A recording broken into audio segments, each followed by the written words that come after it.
Actually, Desmond, we do have Gavin Kelly, the CEO of the Road Freight Association, on the line with us just to give us more details as you continue to give us those pictures.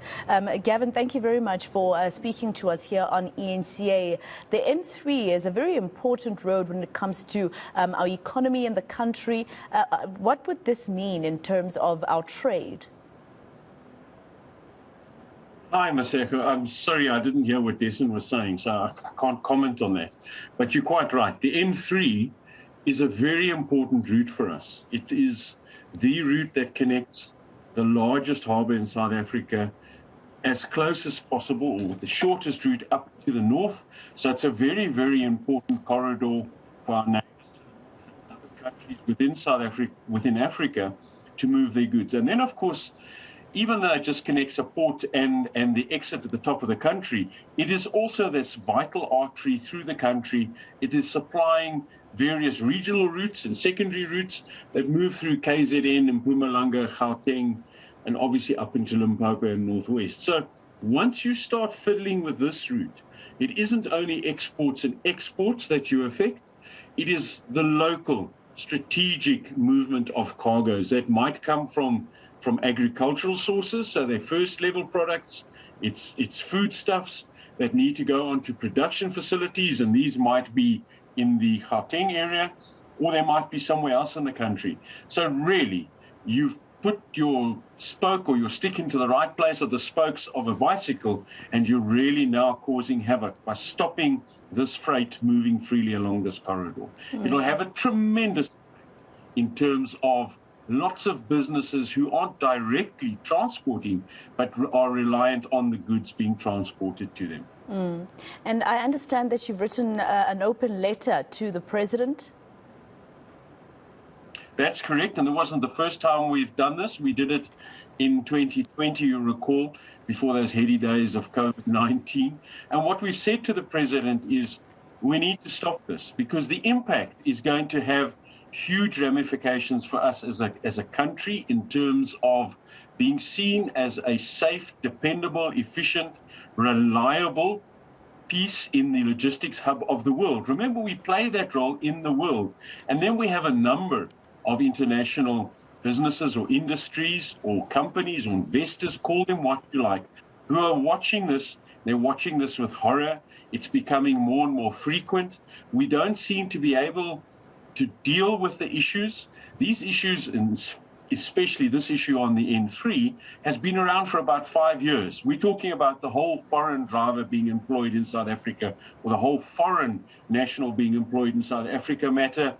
And it just doesn't seem like we can solve this. No matter that we've had ministerial task teams, that we as the largest employer in the road freight and logistics sector have given proposals to the various ministers, told them how to zip this up, how quickly it could be solved. We just don't seem to either have the political will or the gumption to do this, because it might be an unpopular decision. So we've said to the president, get those cabinet ministers to put in place and apply the law as it currently stands in the country. And you say in your letter, when you add all the damages and negative costs into the economy, we are well around 300 million rand already. Is that 300 million rand of losses from this period alone, or many other periods where this particular strike with this reasoning of foreign nationals has taken place? No. Maseko, this is just these last 48 hours. This has happened all across the country. There's a lot of focus on the N3. And this morning, we were already standing at a good 350 trucks stopping on either side. And during the day, these trucks have continued to back up. And those that we could move, we've tried to get onto other routes. But understand, it isn't only the N3. It's the N11, N17, the N2. We've seen it on the R74, R79, R59. So all of these strategic routes around the country are being targeted this time. This is not just a singular action. And into that come all the penalties. There are ships out there waiting for either their containers or to offload their containers. So penalties are going to accrue. There's going to be foodstuffs that's going to be destroyed. So this is just going to continually snowball. And just lastly, Mr. Kelly, do you know at all who's behind this particular protest? My colleague Desin Tathia was saying that nobody's taking responsibility so far. So do you know, as the association, who exactly is behind this protest? There was a fair amount of advertisement and a couple of brochures or leaflets spread around social media a good week ago already, and that was reinforced a couple of days ago. And the ATDF had their logo on there. They noted that they supported this, and one must make the presumption that if this is about foreigners in the industry, as it seems to be, that this is where it's coming from. It's coming from that same grouping that has been interacting with the Minister of Transport and the Minister of Labour and the Minister of Home Affairs that we've interacted with, that we continue to interact with. So this is very definitely coming from that sector of society. Unemployed drivers who are contesting or bemoaning or trying to raise the plight that illegal or incorrectly documented foreigners are being employed by companies in preference to South African citizens, because there's a whole set of non-compliance that happens while they employ these foreigners. What's your reaction to their reasoning? Exactly what you just said now, apparent non-documented foreign nationals or illegal foreign nationals being given these jobs before South Africans, etc. What's your reaction to that? And you say that you've had conversations with different ministers and the presidency, etc., giving advice to this reason. What is the advice that you've given? Well, first of all, you need to understand that if you're going to operate a transport business, there are various bits of legislation that you must comply with. And I'm just going to pick three of them quickly. So one of them is around the roadworthiness of your vehicle. And if you don't keep your vehicle roadworthy, it eventually becomes a death trap on the road, whether it's a truck or a car. If you don't look after the tires and the brakes, etc., you're with me. The same comes to when you are going to drive or carry or transport things like passengers or any other sort of goods in the freight industry, like refrigerated goods or perishable goods or even what we call dangerous goods.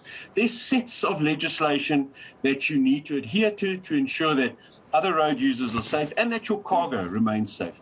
Then around the drivers, and now specifically talking to this point of foreign drivers or talking to employment in an industry, you're required to employ people based on a set of rules, compulsory obligations under the Labour Relations Act, which talk to or speak to basic conditions of employment. So we're talking about leave, we're talking about all those sorts of things. And in our sector, we have a further agreement that deals with specifics in the industry. For example, driving hours and rest periods and minimums for certain jobs.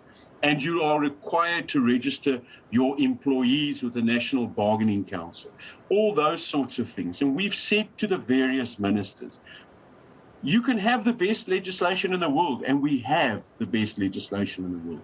But if you don't enforce people to comply, if you don't check that people comply, then you will have members like our members who are paying the minimums and even more, who are doing what is required, but they are pricing themselves out of an industry where non-compliant transport companies undercut continuously and bring in an unlevel playing field. And this is why people employ non-documented illegal people, so they can undercut and pay them less than what is required. So that, we've said, the ministers in their various capacities need to look at and address and fix.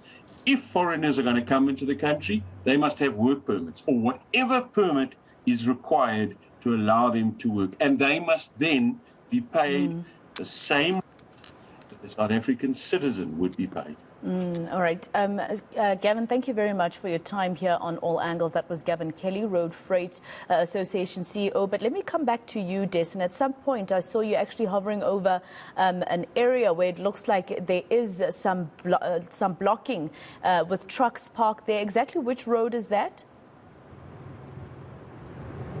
So we are still in the vicinity of Reenen as we're making our way out there. That was a truck stop. That's where some of those heavy vehicles have now decided to wait.